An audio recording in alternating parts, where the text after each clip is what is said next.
656 میں جب صوبائی ناراضیاں بڑھتی گئیں تو صوبائی مخالفین مدینہ میں داخل ہو گئے۔ مصری مخالفین نے علی سے مشورہ طلب کیا، جنہوں نے انہیں عثمان کے ساتھ مذاکرات کرنے کا مشورہ دیا۔ علی نے عراقی مخالفین سے بھی تشدد سے باز رہنے کو کہا، جسے انہوں نے قبول کر لیا۔ انہوں نے عثمان اور مخالفین کے درمیان معاشی اور سیاسی شکایات کے حل کے لیے بار بار ثالثی کی۔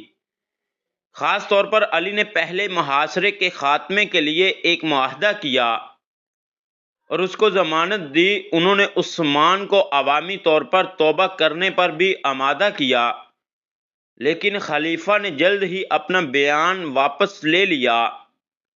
ممکنہ طور پر اپنے سیکرٹری مروان بن حکم کے دباؤ میں مصری باغیوں نے عثمان کی رہائش گاہ کا دوسرا محاصرہ اس وقت کیا جب انہوں نے ایک سرکاری خط پکڑا جس میں ان کی سزا کا حکم دیا گیا تھا۔ انہوں نے خلیفہ سے استعفیٰ کا مطالبہ کیا، لیکن عثمان نے انکار کر دیا اور خط کے بارے میں اپنی بے گناہی برقرار رکھی، جس کا الزام اکثر ابتدائی ذرائع میں مروان پر لگایا جاتا ہے۔ علی نے بھی عثمان کا ساتھ دیا، لیکن بظاہر عثمان نے انہیں خط کے بارے میں الزام دیا۔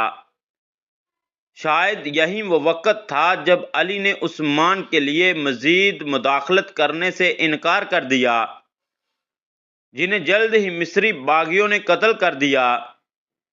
علی کا اس جان لیوا حملے میں کوئی کردار نہیں تھا اور ان کے بیٹے حسن اس وقت زخمی ہوئے جب وہ علی کی درخواست پر عثمان کی محصور رہائش گاہ کی حفاظت کر رہے تھے۔